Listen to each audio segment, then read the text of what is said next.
नमस्ते। इस वीडियो में हम आपको बताएंगे कि विद्युत ऊर्जा किसे कहते हैं, विद्युत ऊर्जा क्या है। तो चलिए विद्युत ऊर्जा के बारे में जानते हैं।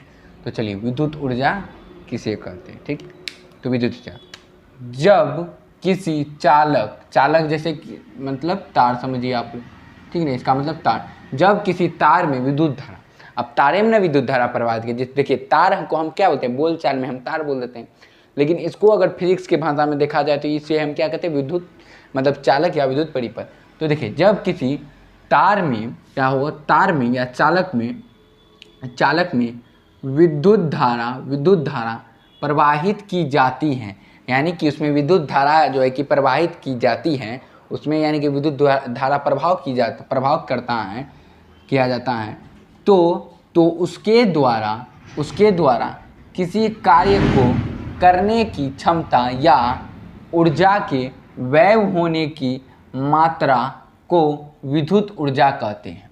अब इसको अच्छी तरीके से समझते। देखिए जब किसी क्या कहता है बाबू, जब किसी चालक मतलब कि तार, जब किसी तार में विद्युत धारा क्या होता है बाबू, जब किसी तार में क्या होता है, विद्युत धारा जो है कि प्रवाहित की जाती है, तो उस तार में क्या होता है बाबू, प्रवाहित की जाती है, तो उसके द्वारा यानी कि प्रवाहित करने के द्वारा क्या होता है, प्रवाहित करने के द्वारा उसके द्वारा किसी कार्य को करने की क्षमता, यानी कि उसके द्वारा किसी कार्य को करने की क्षमता या ऊर्जा के व्यय होने की क्षमता, यानी कि ऊर्जा जो खर्च होता है उनकी ऊर्जा जो खर्च होने की मात्रा। अब उसमें जो ऊर्जा खर्च होता है, मतलब ऊर्जा जो खर्च होता है बाबू, मतलब कि मतलब किसमें बाबू, विद्युत ऊर्जा में क्या होता है कि विद्युत ऊर्जा में जो है कि ऊर्जा खर्च होने की मात्रा, जितना खर्च होने की मात्रा, या फिर आप उसको बोल देते किस कार्य करने की क्षमता,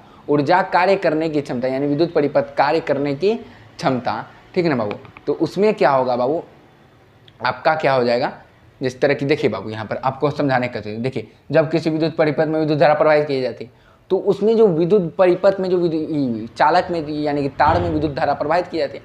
अब विद्युत धारा जब प्रवाहित की जाती है बाबू, तो उसमें क्या होता है कि उसमें ऊर्जा के व्यय होने की मात्रा, इतना हम बताते हैं, यानी उसमें जो ऊर्जा यानी विद्युत ऊर्जा जो मतलब विद्युत धारा जो प्रवाहित की जाती है, तो उसके द्वारा किसी कार्य करने की क्षमता या ऊर्जा के व्यय होने की मात्रा।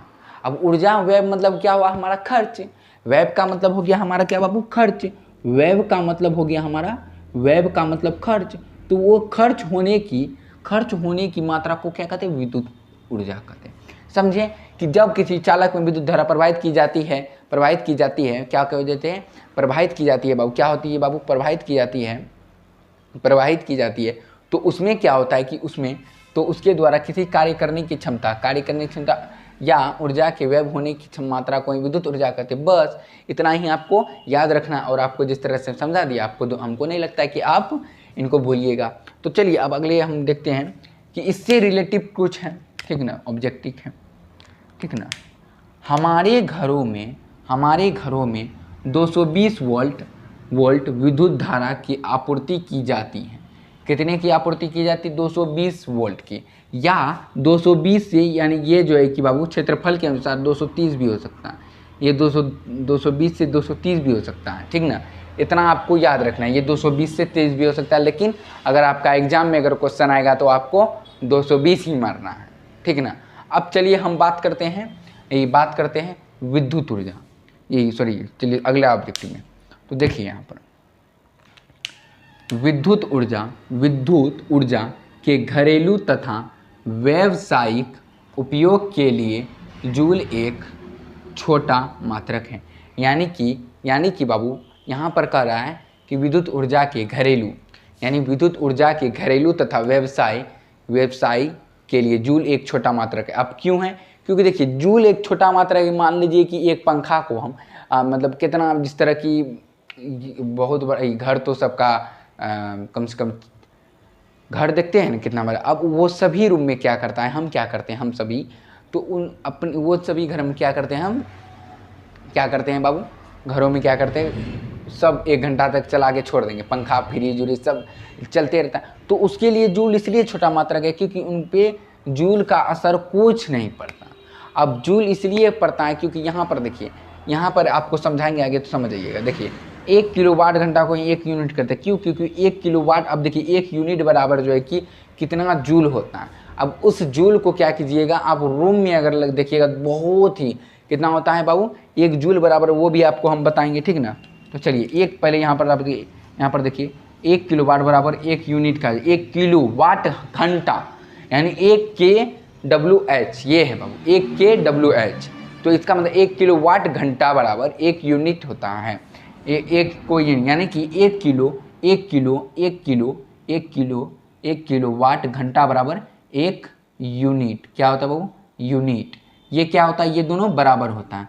अब इसके बराबर क्या होता है? एक और चीज़ होता है, ठीक ना। तो यहाँ पर पहले हम आपको समझाएं, 1 किलोवाट को ही क्या कहते हैं?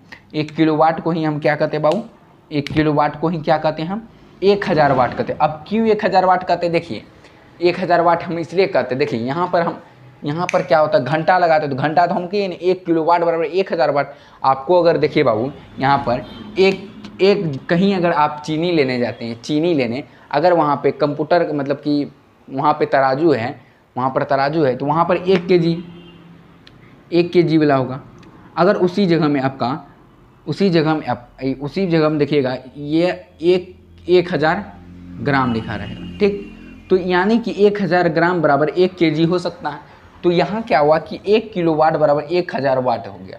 तो यहाँ तक कोई दिक्कत नहीं। अब देखिए 1 किलोवाट घंटा को कितना जूल होता है? देखिए 1 किलोवाट घंटा बराबर 1 किलोवाट घंटा बराबर बाबू 1 किलोवाट घंटा बराबर 3.6 इंटू 10⁻⁻6 जूल होता है। कितना होता है बाबू? कितना होता है बाबू? एक बार आप लोग बोलिए। 3 इंटू 10⁻6 जूल होता है। अब क्यों होता है इसका भी हम बताते हैं। देखिए यहाँ पर क्या होता है कि जूल, अब यहाँ पर देखिए 1 किलोवाट घंटा बराबर 1 किलोवाट घंटा है, तो 1 किलोवाट घंटा बराबर कितना है बाबू? 1000 वाट है। तो एक यहाँ पर क्या है? 1000 वाट। अब देखिए बाबू यहाँ पर देखना 1000 वाट है, तो 1000 वाट है, इस तरह से हम लिख सकते हैं 1000 वाट। अब घंटा भी बोला है, तो घंटा में तो कितना लगता है? घंटा में कितना लगता है बाबू? कितना घंटा बोला? 1 घंटा। अब 1 घंटा में हमारा जो है कि बाबू कितना सेकंड रहता है? कितना सेकंड रहता है? तो कितना सेकंड रहता है बाबू हमारा? एक घंटा में 3600 सेकंड होता है। तो 1 मिनट में 60 सेकंड हुआ, उस हिसाब से कीजिएगा तो इंटू 3600 सेकंड हुआ।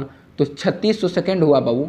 तो आप इस सेकंड को इस तरह लिख सकते हैं, 1 किलोवाट घंटा बराबर, इसको जब इससे गुना कीजिएगा तो 36 एक गुना कीजिएगा 3 गो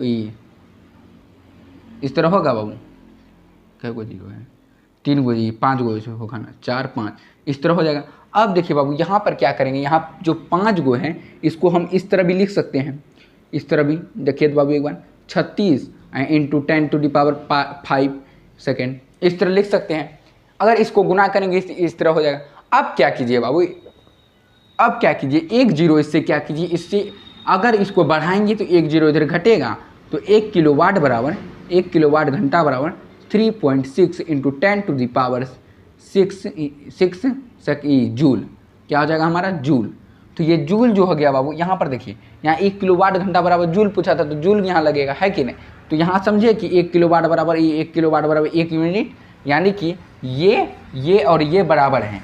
यानी कि हम इसको एक यहाँ पर आपका एक ऑब्जेक्टिव भी आ जाता है कि 1 किलोवाट घंटा को क्या कहते हैं, और यह आपका आ जाता है कि बाबू 1 किलोवाट घंटा बराबर 1 यूनिट, 1 किलोवाट बराबर कितना जूल होता है ये पूछ लेता है। तो आपको क्या देना है कि एक किलोवाट घंटा बराबर या 1 यूनिट बराबर हमारा 3.6 इंटू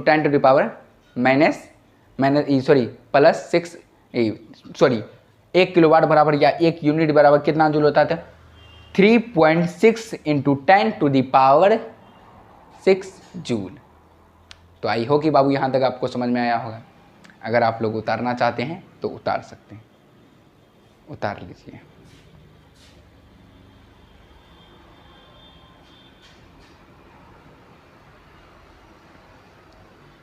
उतार लिए बाबू, उतार लिए बाबू। तो मिलते हैं अगली वीडियो में। क्या स्वतंत्रता दिवस की हार्दिक शुभकामनाएं, ठीक ना। मिलते हैं अगली वीडियो में। धन्यवाद।